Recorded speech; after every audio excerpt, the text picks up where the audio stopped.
She thought no one noticed her, until mysterious letters from upstairs revealed the truth. Someone was watching, someone who saw her completely. In letters from upstairs, one quiet librarian is about to meet the billionaire next door. Before we get into the story, comment below where in the world you are watching from today. The old elevator in the Brooklyn apartment building creaked and groaned as it made its way down to the lobby. Imani Clark sighed and checked her watch. It was already 11 p.m. and her night shift at the college library was about to start. She'd have to take the stairs again. Imani adjusted her simple blue cardigan and grabbed her worn leather bag. At 28, she had grown used to the quiet routine of her life. Work at night, sleep during the day, and spend her free time reading or tending to her small collection of plants. It wasn't exciting, but it was hers. "Hold that door, please," Imani called out as she rushed toward the building's entrance, where an elderly neighbor was leaving. Mrs. Peterson turned and smiled. "Off to work, dear?" "Yes, same as always," Imani replied with a small smile. "Have a good night," the older woman patted her arm. "You too, sweetie. Be safe out there." Walking down the dimly lit street, Imani didn't notice the black car parked across from their building, nor the man watching her from the top floor window. Malcolm Renault stepped back from the window of his penthouse. He had lived in this building for almost a year, but few people knew the reclusive billionaire was actually in residence. Most assumed the penthouse was just one of his many empty properties. At 30, Malcolm had everything money could buy and nothing that truly mattered. The tech company he had started in college was now worth billions, but success had only brought more isolation. People either wanted something from him or were too intimidated to approach him, except for her, the woman with the kind eyes who lived on the 3rd floor. The one who smiled at him once when they passed on the stairs, not knowing who he was. Just a genuine smile, the kind no one had given him in years. "Mr. Renault, your dinner is served," announced his housekeeper, interrupting his thoughts. "Thank you, Grace. I'll be right there." His voice was quiet but firm. Malcolm sat at his large dining table alone, as he did most nights. The penthouse was elegantly furnished with expensive art and modern furniture, but it felt empty. As he picked at his food, he thought again of the woman from the 3rd floor. He had learned her name was Imani Clark from the building directory. He had seen her watering plants on her fire escape, humming softly to herself when she thought no one was looking. Tomorrow, he decided. Tomorrow he would do something different. When Imani returned from her shift the next morning, exhausted and ready for sleep, she almost missed the plain white envelope on the floor near her apartment door. Her name was written on it in neat handwriting. "What's this?" she mumbled to herself, picking it up and unlocking her door. Her apartment was small but cozy. Bookshelves lined the walls and potted plants occupied every windowsill. It wasn't much, but it felt like home. Imani kicked off her shoes and sat on her worn sofa, carefully opening the envelope. Inside was a neatly folded letter, written on expensive-looking stationery. "Dear Imani, I've noticed how gently you care for your plants each morning, the way you speak to them as if they're friends, the way you smile when they bloom. It's a small thing, perhaps, but in a world where most people rush past beauty, you stop to nurture it. You are more seen than you know." A friend Imani read the letter twice, then a 3rd time. Her heart beat a little faster. Who would write something like this? And who had been watching her with her plants? She should have felt creeped out, but something about the words felt sincere, even tender. She placed the letter on her coffee table and stared at it, unsure what to think. "This is weird, right?" she asked her cat, Gatsby, who had jumped onto the sofa beside her. The cat blinked slowly in response. That night, Imani found herself checking each face in her building more carefully. Was it the quiet guy from apartment 2B, the new woman on her floor, the elderly couple upstairs? Each possibility seemed unlikely. When she returned the next morning, another envelope awaited her. "Dear Imani, today I noticed you carrying that vintage copy of Their Eyes Were Watching God. It's one of my favorites too. The way Hurston writes about finding your voice, it's powerful. I wonder what other books have shaped you. You are more seen than you know." A friend Imani couldn't help the small smile that formed on her lips.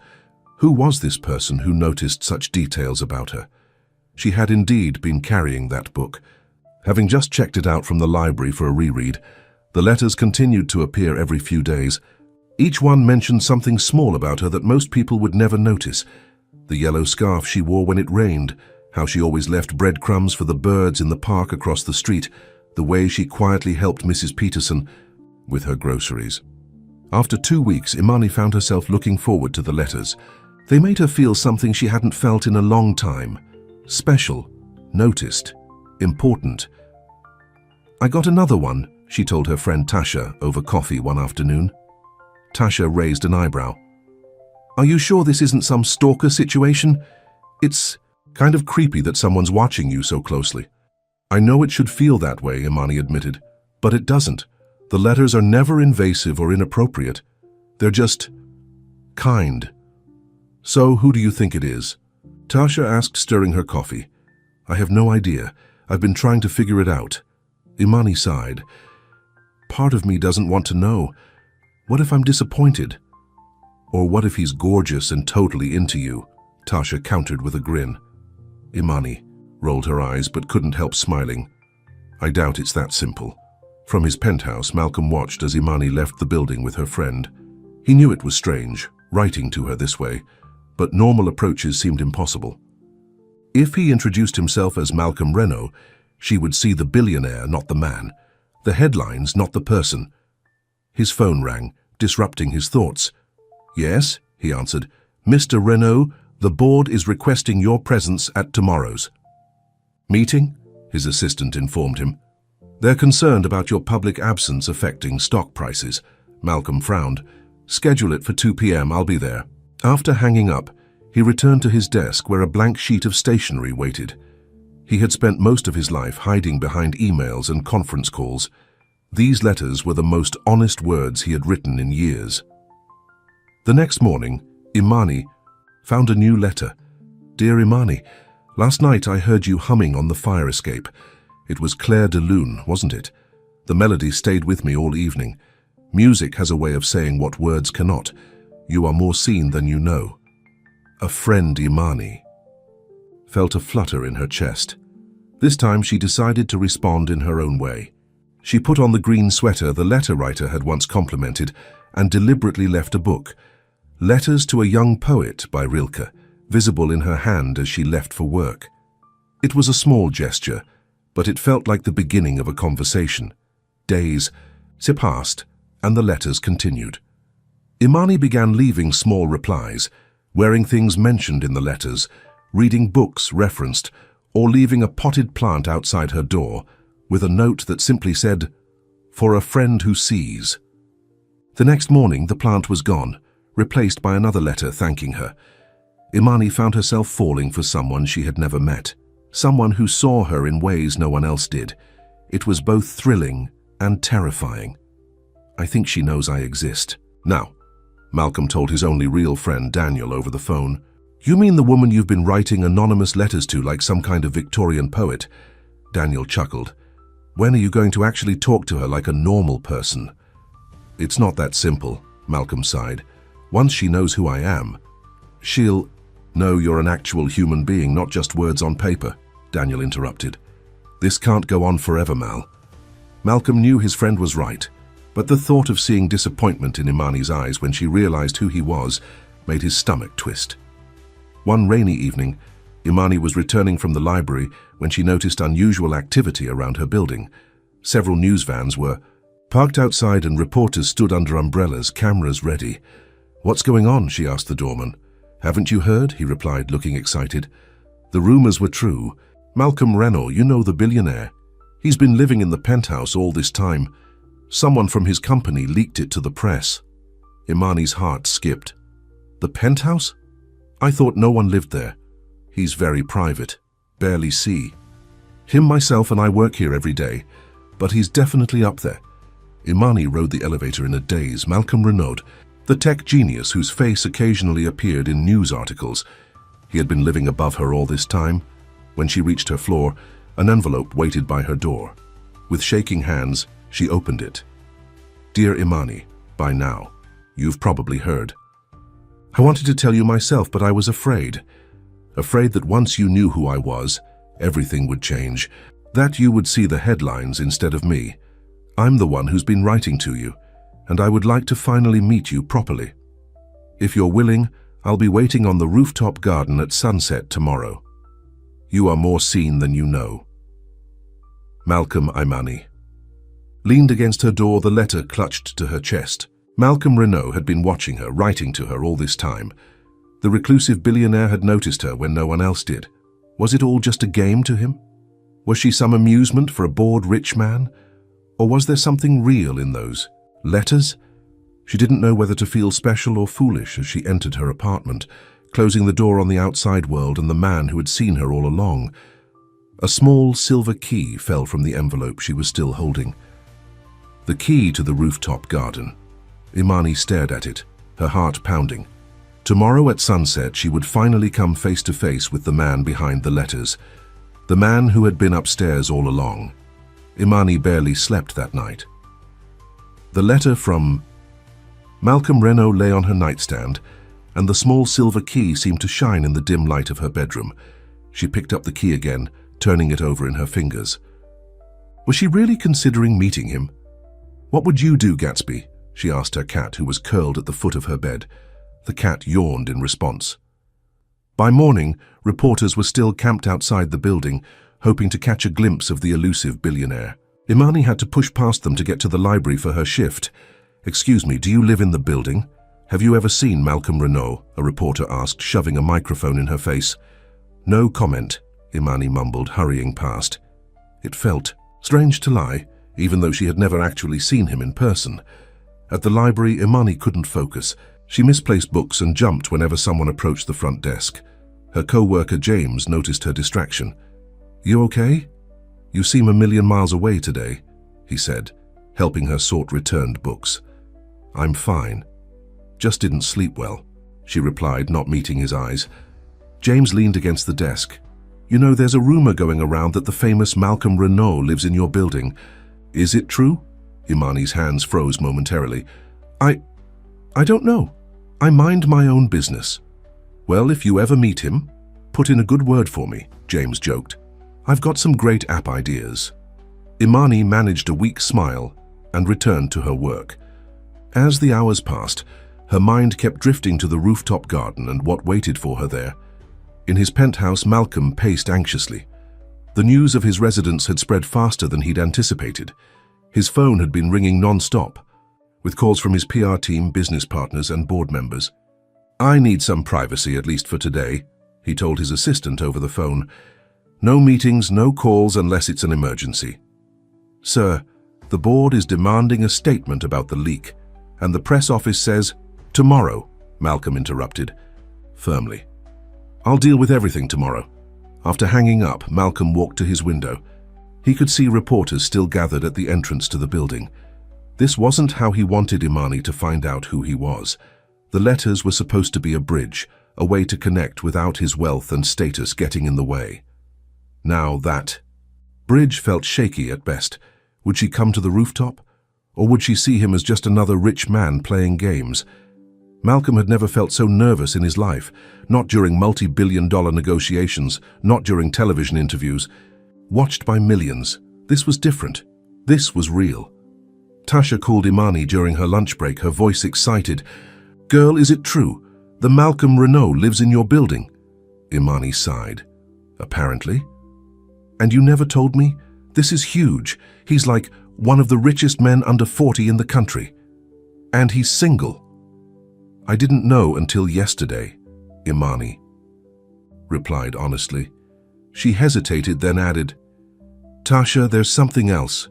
"What?" Tasha asked, her interest piqued. "Remember those letters I told you about? The ones that kept appearing at my door? The secret admirer notes? What about them?" Imani took a deep breath. They were from him, from Malcolm Renault. The silence on the other end lasted so long that Imani thought the call had dropped. Then Tasha's voice returned, loud and shocked. "Are you serious? The Malcolm Renault has been writing you love letters?" "Imani, this is like a movie." "They're not love letters," Imani protested weakly, though she wasn't entirely convinced herself. "And I don't know what to do.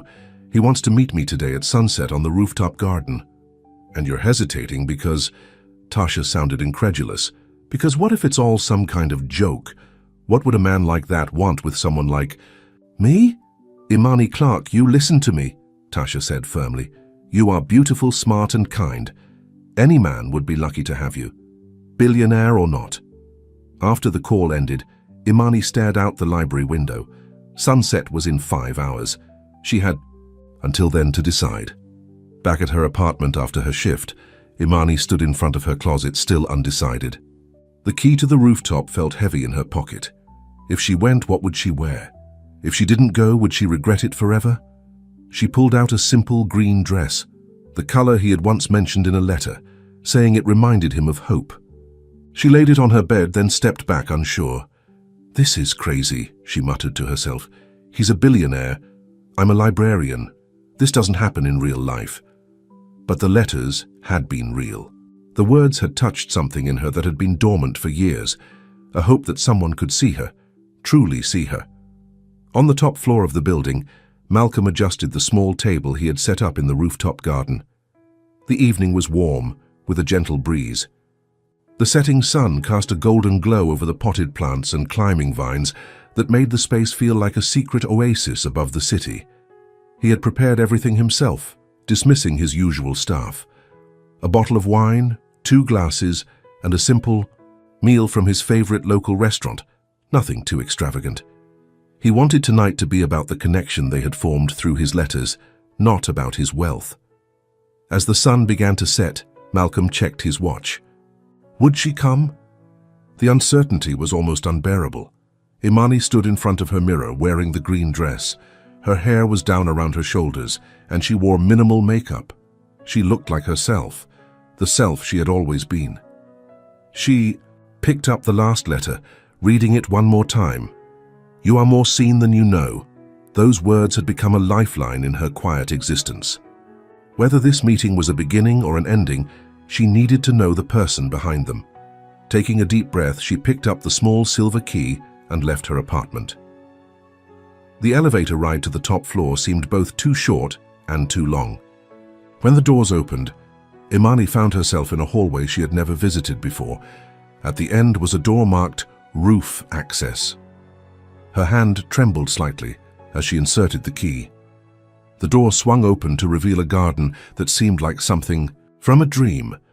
Plant-covered trellises created walls of greenery, and string lights twinkled among the leaves. And there, standing beside a small table, was a tall man in a simple button-down shirt and slacks. Malcolm Renault looked different from his photos in the business magazines, less polished, more real. His dark hair was slightly tousled by the breeze, and his eyes, warm brown eyes, watched her with nervous anticipation. For a moment neither spoke. The city stretched out below them, bathed in the orange glow of sunset, but they saw only each other. You came, Malcolm finally said, his voice softer than she had imagined. Imani nodded, still standing by the door. I had to know if the person in the letters was real. And the person who received them, who understood them, was she real too? He asked. A small smile formed on Imani's lips. I guess that's what we're both here to find out. Malcolm gestured to the table. Would you join me? I promise no pressure. If at any point you want to leave, you can. Imani hesitated, then stepped forward into the garden. I have questions. I'd be disappointed if you didn't, he replied. As she sat across from him, the city lights began to twinkle below them. The distance between them was small, just a table's width, but the gap between their worlds felt enormous. Why me? Imani asked directly. Malcolm looked down at his hands, then back at her. Do you remember the day you smiled at me on the stairs? About 3 months ago. Imani frowned slightly, trying to recall. I pass people on the stairs all the time. You were carrying a stack of books. I was coming down as you were going up. You looked directly at me and smiled, not because you knew who I was, but simply because that's who you are. Kind, present. Malcolm's voice was earnest. Do you know how rare that is in my world? People either want something from me or are too intimidated to be real. Imani remembered now. A man in a casual hoodie, head down until she passed. She had smiled at him automatically, the way she did with most neighbors. "So you started writing letters because I smiled at you?" It seemed too simple. Malcolm shook his head. "I started noticing you. The way you hum when you water your plants. How you always leave food for the stray cat behind the building. The books you carry. I saw someone who finds joy in small things, who cares deeply without showing off." He paused. "Someone real in a world that often feels fake to me. So you watched me," Imani said, a hint of discomfort in her voice. "Not in a creepy way," Malcolm hurried to explain. "Just noticed you when our paths crossed. The letters, I know it's unusual, but I didn't know how else to reach out without my name and everything that comes with it getting in the way." Imani considered his words. "You could have just introduced yourself as a neighbor. And you would have Googled me that same night and found out I was worth billions," he replied with a sad smile. "Would you have seen me as just a man after that? Or would you have seen the headlines?" Imani had no easy answer for that. The wealth he represented was so far removed from her experience that it was hard to imagine not being affected by it. "I don't know," she admitted honestly. "But lying by omission isn't a great way to start, whatever this is." Malcolm nodded, accepting her criticism. "You're right, I just wanted a chance to know you, and for you to know me, without all the noise that surrounds my name." As they talked, the tension between them gradually eased. Malcolm poured wine for them both, and they shared the meal he had prepared. He told her about growing up wealthy but lonely, about building his company from a dorm room project to a global enterprise, about the emptiness of success without connection. Imani shared stories of her childhood in a middle-class neighborhood in Queens, her love of books that led to her career as a librarian, her dream of someday writing stories of her own. Hours passed, and neither noticed the time until a cool night breeze made Imani shiver slightly. "You're cold," Malcolm observed, immediately standing to offer his jacket. As he placed it around her shoulders, their eyes met. The distance between their worlds still existed, but something else had formed, a bridge of understanding, of seeing each other as they truly were. "Thank you for coming tonight," Malcolm said softly. "I know it took courage." Imani looked up at him, suddenly aware of how close they were standing. "Thank you for the letters. They made me feel seen when I thought I was invisible." For a moment it seemed as though he might lean down to kiss her. Instead, Malcolm stepped back, respecting the newness of whatever was growing between them. "May I walk you back to your apartment?" he asked. Imani nodded, feeling both disappointed and relieved by his restraint. As they rode the elevator down to her floor, an awkward silence fell between them. The real world was rushing back in. Tomorrow the reporters would still be outside. His wealth and her modest life would still be facts they couldn't change. At her door, Imani handed back his jacket. "So what happens now?" Malcolm's eyes were serious. "That depends on you. I'd like to see you again, properly this time. No more anonymous letters. Just two people getting to know each other." "Two very different people," Imani pointed out. "Yes," he acknowledged, "but maybe that's not a bad thing." As they stood there, the sounds of the city filtering through her window, Imani made a decision.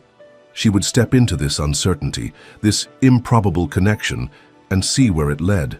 "I'd like that," she said finally. "But this time, no secrets." Malcolm smiled, relief visible on his face. "No secrets," he agreed. As he turned to leave, Imani called after him. "Malcolm, the letters. Don't stop writing them, even though I know who you are now." He looked back, his expression softening. "I won't." After he had gone, Imani leaned against her closed door, heart racing. She had just agreed to date Malcolm Renault, the reclusive billionaire who lived upstairs, the man whose words had reached past her defenses and touched her heart. What she didn't know was that outside her building, a photographer had captured Malcolm entering earlier that evening. By morning, speculation about the mysterious woman who had caught the attention of New York's most eligible bachelor would be spreading across the city. Their private connection was about to become very public. The headline of the New York Daily Star screamed across the front page, "Billionaire Bachelor's Mystery Woman.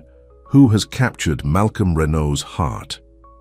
Below was a grainy photo of Malcolm entering Imani's building, his face partially visible in profile. Imani nearly dropped her coffee when Tasha texted her the article link the next morning. "Have you seen this?" Tasha wrote. "They don't know it's you yet, but it won't take long." With shaking hands, Imani clicked the link. The article was filled with speculation about Malcolm's love life and mentioned that sources close to the billionaire confirmed he had been spending time with someone in his building. There was even a quote from a building insider saying the mysterious woman was not from his world. "Great," Imani muttered. She had barely processed their meeting last night, and now the whole city was gossiping about them. Her phone rang, an unknown number. She hesitated before answering. "Hello? Imani? It's Malcolm." His voice sounded tense. "I just saw the article. I'm so sorry about this." Imani sank onto her sofa. "How did they even know?" "Someone must have tipped off the press. I've been dealing with this kind of thing my whole life, but you haven't. Are you okay?" "I don't know," she admitted. "They don't know it's me yet, but they might figure it out," he finished her thought. "Listen, I understand if you want to back away from whatever this is between us. The media attention can be overwhelming." A small part of Imani wanted to do exactly that, retreat back into her quiet, anonymous life. But a stronger part remembered the connection they had formed on the rooftop. The way he had looked at her like she was the only person in the world. "I'm not backing away," she said with more confidence than she felt. "But I do need time to think about what this means." "Of course," Malcolm replied, relief evident in his voice. "Take all the time you need. And Imani, check your door." After they hung up, Imani opened her apartment door. A small envelope waited, a letter just like before. Inside was a single piece of stationery with Malcolm's elegant handwriting. "Dear Imani, last night under the stars, I finally saw your smile up close. It was even more beautiful than I remembered. Thank you for giving me a chance to know the woman. Behind the smile that changed my world, you are more seen than you know. Malcolm." Despite everything, Imani felt a warmth spread through her chest. The letters still had power, even now that she knew who wrote them. At work that evening, Imani could feel eyes on her. News had spread quickly among her co-workers that Malcolm Renault lived in her building, and everyone seemed curious if she had seen him. "So, have you run into the famous billionaire yet?" James asked as they sorted books together. "Once or twice," Imani replied vaguely, avoiding his eyes. "What's he like, as arrogant as they say?" James pressed. Imani frowned. "He seemed normal, actually."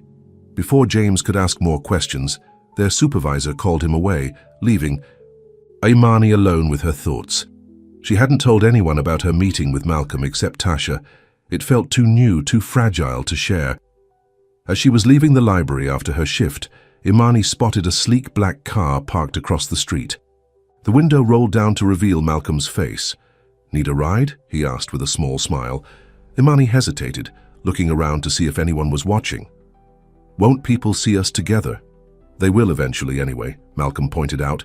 "But we can be discreet for now if you prefer."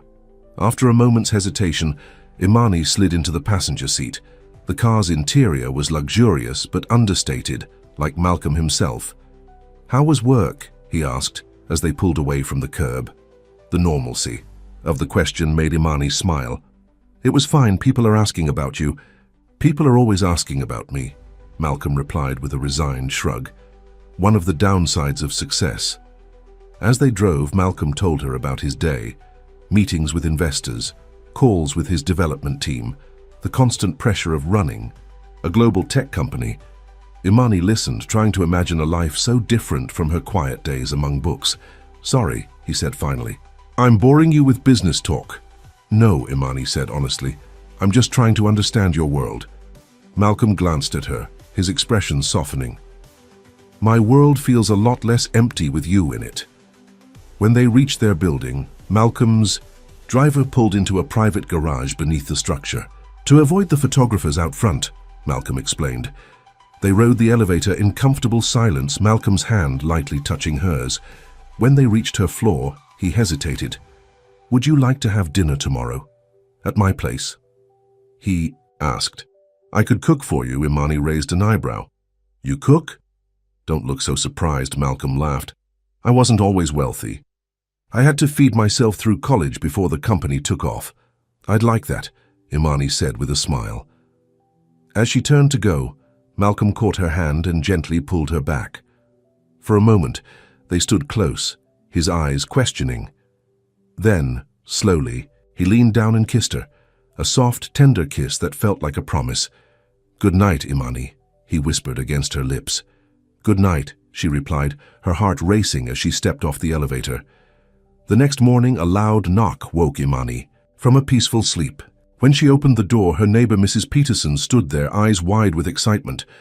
"Imani, dear, is it true? Are you dating Malcolm Renault?" The elderly woman thrust a tabloid into Imani's hands. On the cover was a photo of Imani and Malcolm in his car the previous night. The headline read, "Renaud's mystery woman revealed, billionaire dating ordinary librarian." Imani's stomach dropped. "Where did you get this?" "It's everywhere, dear. The internet, the morning shows, everyone's talking about it." Imani thanked Mrs. Peterson and closed the door, leaning against it, as the reality sank in. She was now officially news. Her private life was suddenly public property. Her phone buzzed with messages from friends, family, and even old classmates she hadn't spoken to in years. Everyone wanted to know about her relationship with Malcolm. When she called Malcolm, he answered immediately. "I've seen it," he said before she could speak. "I'm so sorry, Imani. This isn't what I wanted for you." "What do we do now?" she asked, her voice small. "First, I'm coming down to your apartment. We should talk in person." Minutes later, Malcolm was at her door, looking tired and concerned. He had barely slept, spending most of the night dealing with the press fallout and trying to trace the leak. Inside her apartment, Malcolm looked around at her books, plants, and simple furnishings with genuine interest. Gatsby the cat approached him cautiously, then rubbed against his leg in approval. "At least someone's not bothered by the headlines," Malcolm said with a small smile, petting the cat. Imani sat on her sofa, the tabloid still in her hands. "I don't know if I can handle this, Malcolm. I'm a private person. I don't want my life dissected by strangers." Malcolm sat beside her, taking her hand. "I understand. Believe me, I've been dealing with this my whole life, and it still bothers me." He paused. "The press will lose interest eventually, but for now, we have options." "Like what?" Imani asked. "We could be strategic, control the narrative by giving one exclusive interview, then request privacy. Or we could just ignore it all and live our lives." He squeezed her hand. "Or, if this is too much too soon, we could take a step back until things cool down." The last option hung in the air between them. Imani looked at their intertwined fingers, then at the man beside her. A man whose words had touched her soul long, before she knew his face or name. "I don't want to take a step back," she said finally, "but I don't want to do interviews either. Can we just try to be normal together? Despite all this?" Relief washed over Malcolm's face. "Yes, that's exactly what I want too." That evening, instead of going to Malcolm's penthouse as planned, they decided to stay in Imani's apartment. Malcolm brought groceries and they cooked dinner together in her tiny kitchen, laughing as they bumped into each other in the limited space. "This is cozier than my place," Malcolm admitted as they ate at her small table. "Sometimes I feel lost in all that empty space upstairs."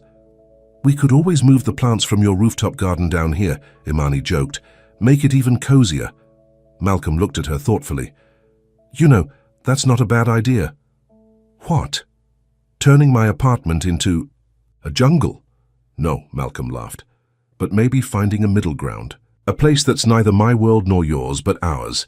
The idea of ours made Imani's heart skip. It was too soon for such thoughts, and yet she couldn't help imagining a future with this man who saw her so clearly. Later, as they sat on her sofa, watching an old movie, Malcolm's phone kept buzzing. He ignored it until it became impossible. "I'm sorry," he said, finally checking the messages. "There's an issue with our European launch that needs my attention." Imani nodded, trying to hide her disappointment. "I understand." Malcolm looked torn. "This is the hard part. balancing what I've built with what I want to build with you. We'll figure it out, Imani assured him, though she wasn't entirely convinced herself. Before leaving, Malcolm left another letter on her kitchen counter. This was becoming their ritual, a tangible reminder of how they had connected.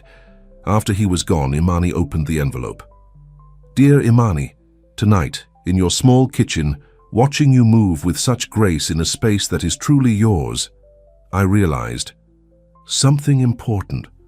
All my life I've been searching for a place that feels like home, not a house or an apartment, but a feeling of belonging. Tonight, beside you, I found it. You are more seen than you know. And now, so am I. Malcolm, the next. Few weeks brought both joy and challenges. The media attention intensified before gradually shifting to other stories, though photographers still occasionally waited outside their building. Malcolm and Imani created their own bubble, spending evenings in her apartment or on his rooftop. Garden, sharing stories, dreams, and increasingly, their hearts. He wrote her letters that she kept in a special box beside her bed. She introduced him to her favorite books, marking passages that reminded her of him. But reality had a way of intruding. Malcolm's work often pulled him away at unexpected moments. Important meetings ran late, business trips came up suddenly, and crisis calls interrupted their time together. I'm sorry about dinner, Malcolm said one evening after cancelling their plans at the last minute. The Tokyo office needed immediate decisions on the merger.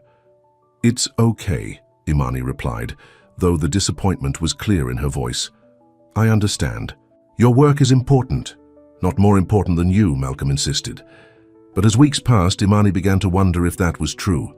Malcolm's world was so vast, so demanding. How could she, a simple librarian with a quiet life, ever truly fit into it? The question lingered even as their relationship deepened.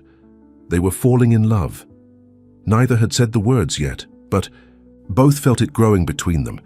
It was in the way Malcolm's eyes followed her around a room, in the way Imani's hand automatically reached for his when they walked together. Then came the invitation that would test everything they were building. My company is hosting a charity gala next weekend, Malcolm mentioned one evening as they sat on her fire escape watching the sunset. I'd like you to come with me, as my date. Imani tensed. This would be their first public appearance together, a formal declaration to the world that they were a couple. Will there be a lot of people there, she asked, already knowing the answer. Yes, Malcolm admitted. Business partners, celebrities, politicians, and press, of course. I don't know, Malcolm. That's a lot of attention. Malcolm took her hand. I know it's asking a lot, but I'm tired of hiding what we have. I want to walk into that room with the woman He stopped himself, then continued more carefully. With the woman who matters most to me. Imani looked into his eyes and saw the sincerity there. What would I even wear to something like that? Malcolm smiled, relieved by her implied acceptance. Whatever you want. You'd be beautiful in anything. The week before the gala, Imani's anxiety grew. She had never attended such an event, never mingled with the kind of people who would be there. Despite Tasha's excitement helping her shop for a dress, Imani couldn't shake the feeling that she would be out of place in Malcolm's world. The night before the gala, Imani stood in front of her mirror, wearing the elegant blue gown they had chosen. It was beautiful but felt like a costume, something the real Imani Clark would never wear. A knock at her door interrupted her thoughts. Malcolm stood there holding a small box. I know the gala isn't until tomorrow, but I wanted to give you this tonight, he said, stepping inside. Imani opened the box to find a delicate silver pendant with a small key charm, a replica of the rooftop key he had given her. To remind you of how we began, Malcolm said softly, and that no matter what happens tomorrow, what matters most is what's between us, not what the world sees. Imani felt tears spring to her eyes as he fastened the necklace around her neck. The weight of it felt right, a tangible symbol of their connection. Thank you, she whispered, turning to face him. Malcolm, Before she could finish, his phone rang. The screen showed his assistant's name. Malcolm sighed deeply before answering. This better be important, David.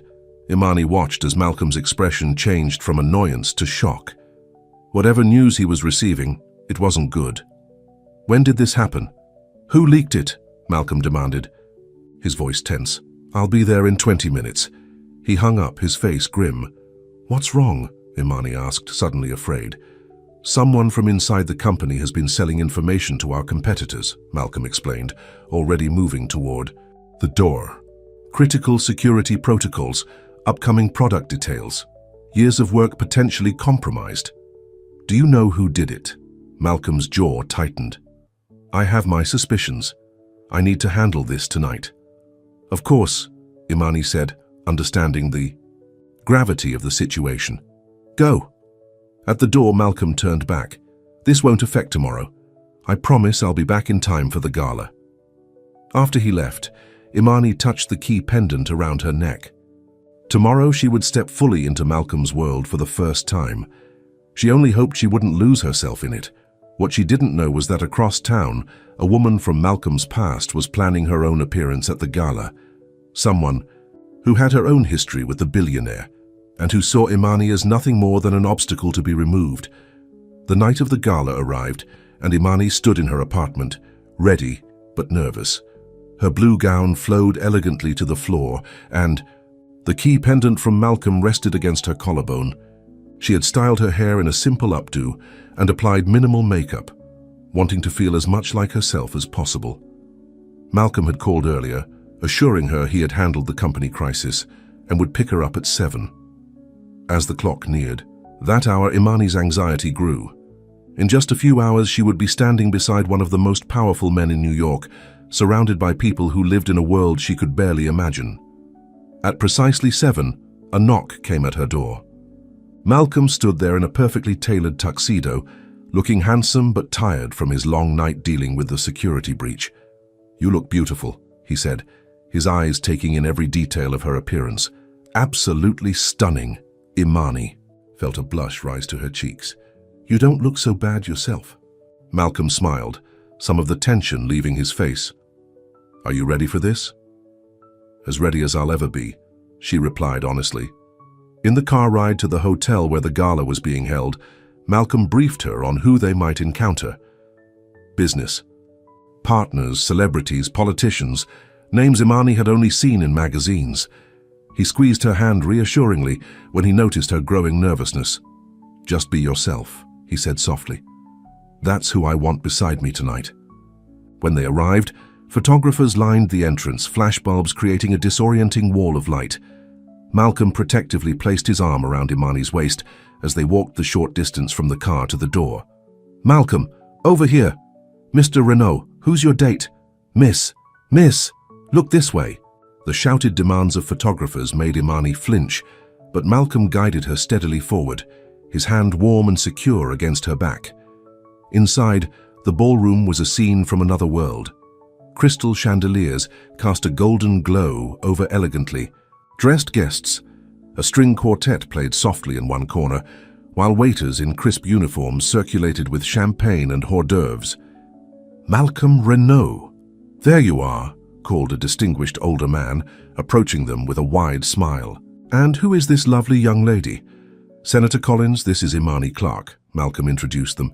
Imani, Senator Collins, is one of our most important supporters for tech education initiatives. The senator shook Imani's hand warmly. Delighted. To meet you, my dear. Malcolm hasn't brought a date to one of these functions in years. You must be very special. Before Imani could respond, more people approached, each wanting a moment of Malcolm's time. He kept her by his side, introducing her to everyone, his hand never leaving the small of her back. A constant reassurance in this unfamiliar territory. You're doing great, he whispered during a brief moment alone. Everyone loves you. Imani tried to smile confidently, but she couldn't shake the feeling of being an outsider. The conversations around her were filled with references to places she had never visited, people she had never met, a lifestyle she had never lived. Malcolm, darling, a silky female voice cut through the crowd. It's been far too long. A stunning woman in a red gown approached them, her perfectly manicured hand extended toward Malcolm. Her blonde hair was styled in an elegant twist, and diamonds glittered at her throat and wrists. Malcolm's body tensed beside Imani. Victoria. I didn't know you were in town. I wouldn't miss your charity gala, darling. It's always the event of the season. The woman's gaze shifted to Imani, assessing her with cool blue eyes. And this must be the librarian everyone's talking about. The way she said librarian made it sound like a flaw rather than a profession. Malcolm's jaw tightened. Victoria. Evans, this is Imani Clark. Victoria is the daughter of one of our early investors. How quaint, Victoria said with a thin smile. I've always found it so admirable when men like Malcolm take an interest in helping people from simpler backgrounds. Imani felt the sting of the comment but kept her expression neutral. It's nice to meet you, Victoria. Victoria leaned closer to Malcolm, placing her hand on his arm with familiar ease. We must catch up later, Malcolm. I have some fascinating insights about that Tokyo merger you're working on. As Victoria glided away, Imani turned to Malcolm with a questioning look. Who is she really? Malcolm sighed. We dated briefly a few years ago. It didn't end well. She seems to think it's not entirely over, Imani observed. Trust me, it is, Malcolm assured her, but a shadow had fallen over the evening. As the night progressed, Imani became increasingly aware of the glances and whispers that followed them. Some were merely curious, but others, particularly from women like Victoria, were clearly disapproving. During dinner, Imani was seated between Malcolm and a famous tech journalist who seemed more interested in how she had landed Malcolm than in anything she had to say. On Malcolm's other side sat Victoria, who kept leaning over to whisper in his ear about people and events Imani knew nothing about. Are you enjoying yourself? Malcolm asked during a brief moment when Victoria was engaged with someone else. It's overwhelming, Imani admitted. Malcolm frowned slightly. We can leave early if you want. Before Imani could respond, the event chairman called Malcolm to the stage to give a speech about the charity they were supporting, a foundation providing technology education to underprivileged communities. As Malcolm spoke passionately about creating opportunities for those without privilege, Imani felt a swell of pride. This was the man she was falling in love with, someone who used his success to help others. Her moment of pride was interrupted by Victoria sliding into Malcolm's empty seat. He's quite the speaker, isn't he? Victoria said, sipping champagne. Always so passionate about his causes. Imani nodded politely. The foundation does important work. Listen, dear, Victoria said, her voice dropping to a confidential tone.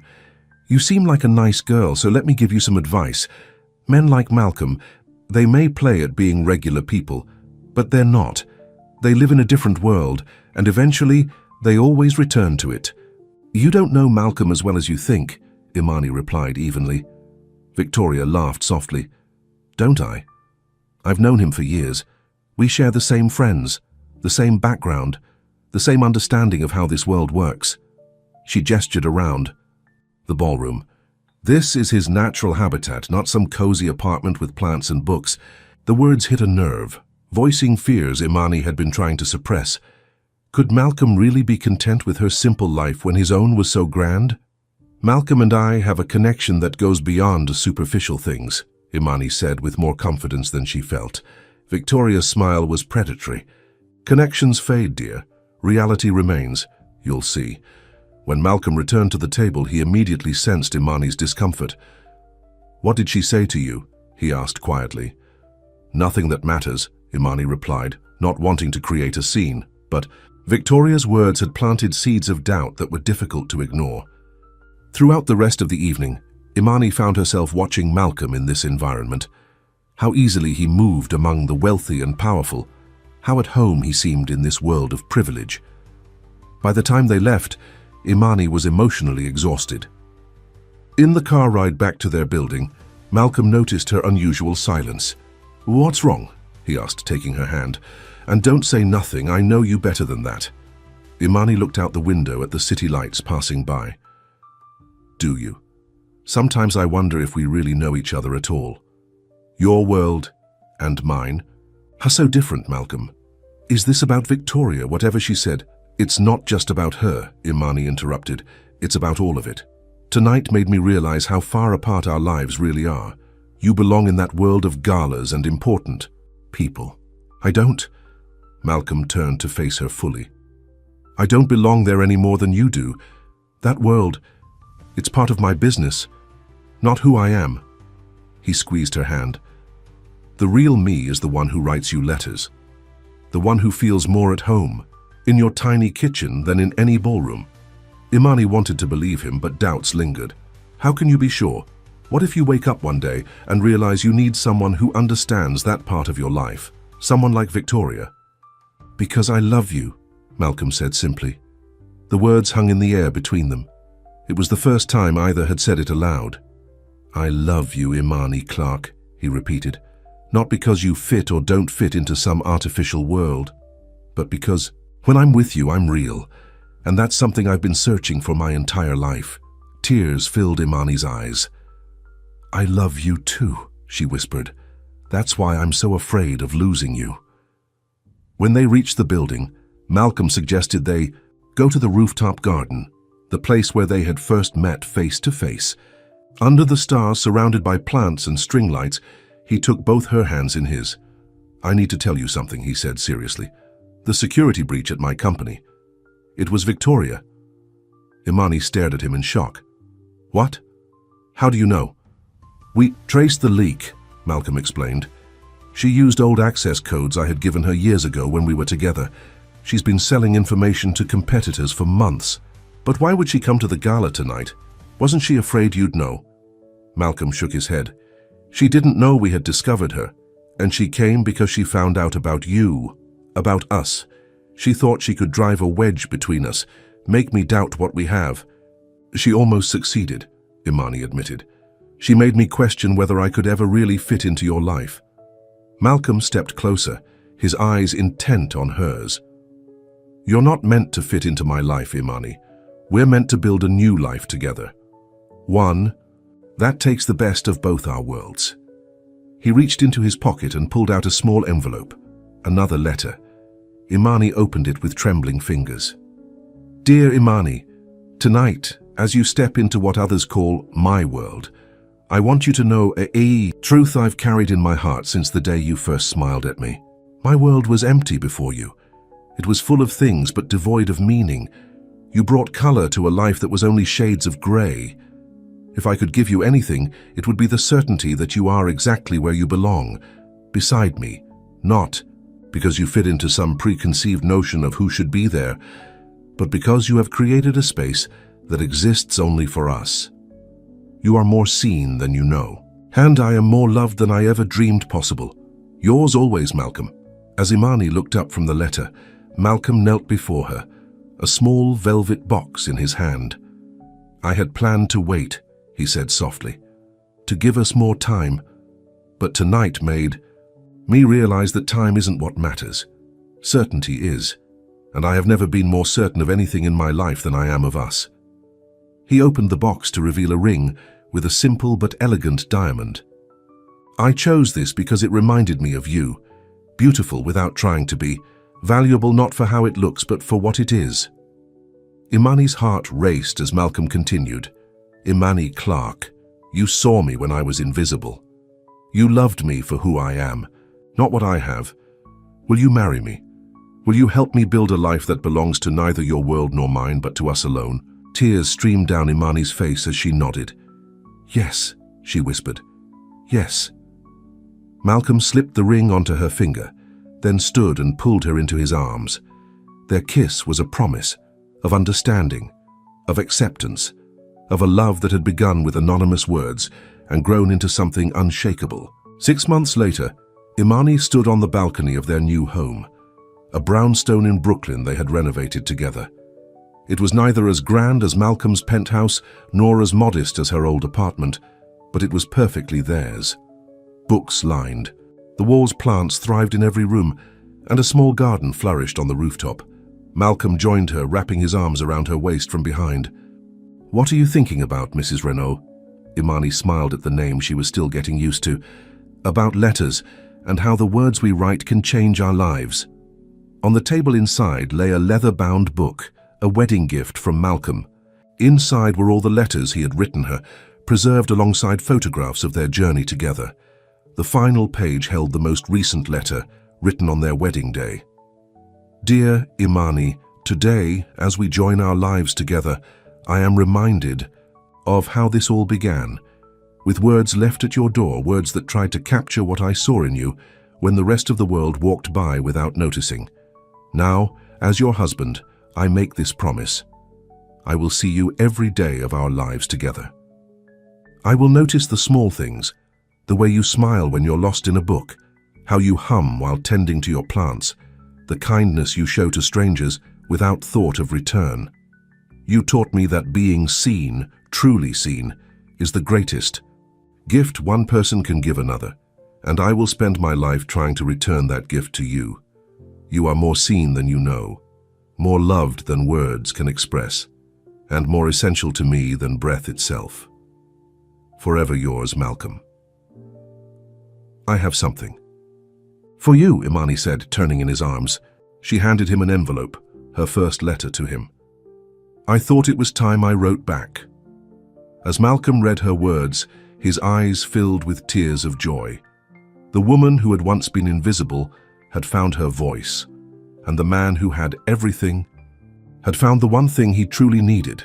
From their simple brownstone, they could see both the stars above and the city below, a perfect view of the world they had created together, a world where love had built a bridge between two souls who might never have connected if not for letters from upstairs.